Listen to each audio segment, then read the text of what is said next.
You're watching ATN, where we don't do news, we just talk entertainment. Share and subscribe. Hey guys, welcome to Entertainment Talk Nation. This is Rob.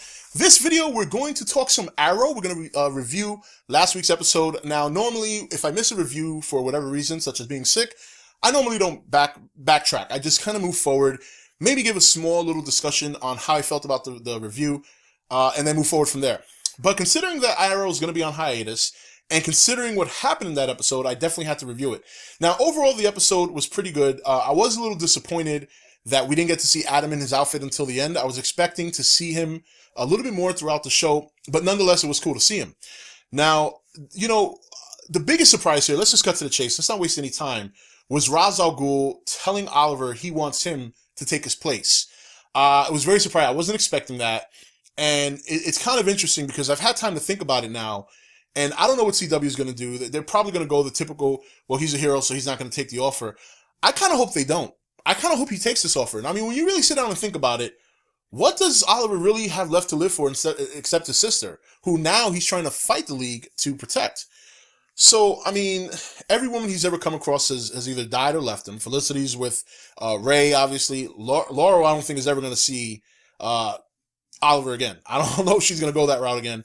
Obviously, Sarah Lance has passed away. Even the girl he dated a couple of seasons ago that was in the Vice Department is a paraplegic now. So it's just, women and Oliver just don't mix. He knows this. So by taking over the League, he would always be in a position to keep his city safe and the people he loves safe. Because when you think about it, the League's been around since season 2. They've been a thorn in Oliver's side. What better way to get rid of that than to just run it yourself? Maybe he can turn it into the League of Heroes. Who knows? I'm not saying that he should do that, but it would make for an interesting spin-off. You know, like, instead of making the decision that we probably all think he's going to make, and he probably will, he decides to take over. But obviously, I think people want to see him show down with Rhas and, you know, get a little bit of vengeance, and I can understand that. Now, the interesting thing here was Thea giving off, Malcolm Merlyn to the League, which was a bit surprising, but obviously very understandable. He completely betrayed her, and, you know, she was really, you know, I don't want to say, well, actually, no, to be fair, considering what he taught her and how he kept her safe, she was devoted to him to a certain extent up until she found out what she found out. And then I got to kind of hand it to Laurel. Two things. I got to hand it to Laurel, and then I got to take that hand away. See, on one hand, I got to give it to her for really being a big person and not letting bloodlust and hate blind her from the fact that Thea did not do this on purpose. And I think she knows Thea well enough to know that Thea is not going to kill Sarah intentionally.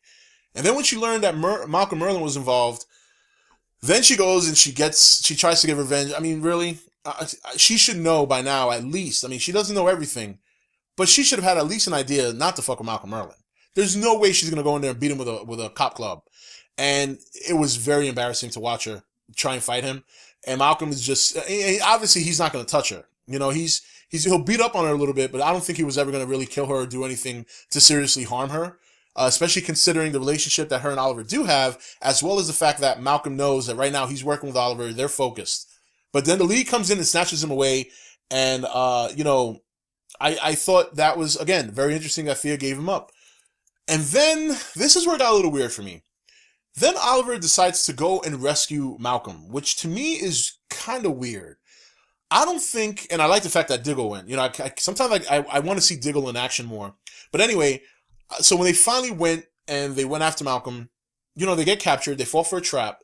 There's a nice moment between Oliver and Diggle where he asks Oliver to be his best man, so on and so forth. And then Oliver finally reveals why he went to save Merlyn. And to me, either it's the truth and it's just a bad reason, or he's just lying to Diggle and there's something else. I don't know what the something else could be. I'm really trying to find why he would go back and save Merlyn.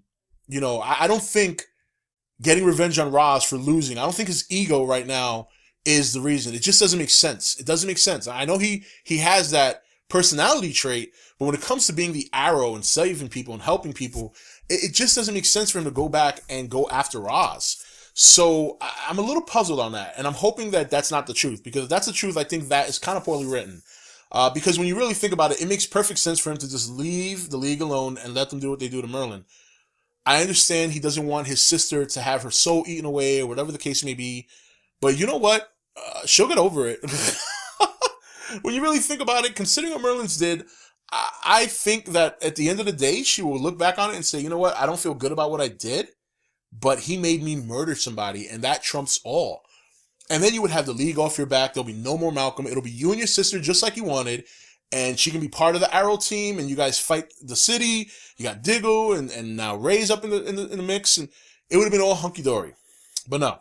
So, and I understand that there has to be that climax. There has to be Oliver and Rhas. You know, that's probably the season finale. But, yeah, it's just kind of weird. I think there's another reason behind it. I think we'll find out as time progresses. And I really hope there is, because if there's not, and he's just going back there, not only to save his sister's soul, but to just kind of get revenge for his ego. Yeah, no. It doesn't make sense. It doesn't make sense. So, but we'll see what happens. We have to wait a couple of weeks now. It sucks. Obviously, I enjoy Arrow about as much as I enjoy The Flash. The Flash, obviously, is a couple of, weeks away as well. But we're going to discuss some Flash this week as well. Probably tomorrow I'll do a video. I really want to kind of dig into what's going to happen now that Dr. Wells is going to reveal who he is. I think there's a lot of interesting things that are going to come out of that. But until then, this is Rob signing off for ETN, where we don't do news, we just talk entertainment. Take it easy.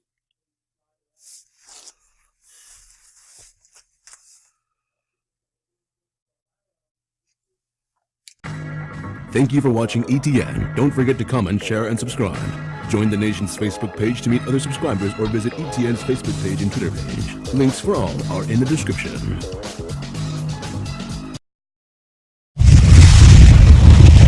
You're watching ETN, where we don't do news, we just talk entertainment. Share and subscribe. Hey guys, welcome to Entertainment Talk Nation. This is Rob. This video, we're going to talk some Arrow. We're going to review last week's episode. Now, normally, if I miss a review for whatever reason, such as being sick, I normally don't backtrack. I just kind of move forward, maybe give a small little discussion on how I felt about the review, and then move forward from there. But considering that Arrow is going to be on hiatus, and considering what happened in that episode, I definitely had to review it.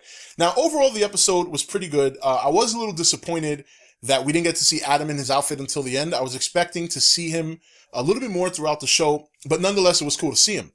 Now, the biggest surprise here, let's just cut to the chase, let's not waste any time, was Ra's al Ghul telling Oliver he wants him to take his place. I was very surprised. I wasn't expecting that.